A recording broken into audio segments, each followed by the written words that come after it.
नागपूरच्या यशोधरानगर पोलिसांनी घरफोडी आणि वाहन चोरीच्या गुन्ह्यांवर मोठी कारवाई करत एकाच वेळी 8 गुन्ह्यांची उकल केली।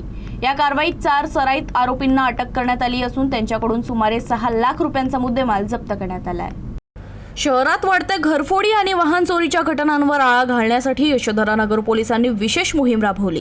गुप्त माहितीच्या आधारे 4 संशयितांना ताब्यात घेऊन चौकशी करण्यात आली। सखोल चौकशीत आरोपींनी यशोधरानगर, अंबाझरी, प्रतापनगर, लकडगंज, पाचपावली तसंच नागपूर ग्रामीण मधील रामटेक पोलीस ठाण्याच्या हद्दीत चोरी आणि वाहन चोरीचे गुन्हे केल्याची कबुली दिली। पोलिसांनी आरोपींकडून 4 दुचाकी, 2 स्कूटर, सोन्या चांदीचे दागिने, रोख रक्कम असा एकूण सुमारे 6 लाख रुपयांचा मुद्देमाल जप्त केला। चौकशी दरम्यान आरोपींनी इतरही अनेक गुन्ह्यांची माहिती दिल्यानंतर विविध पोलीस ठाण्यांमध्ये दाखल गुन्ह्याची उकल करण्यात पोलिसांना यश आलं आहे।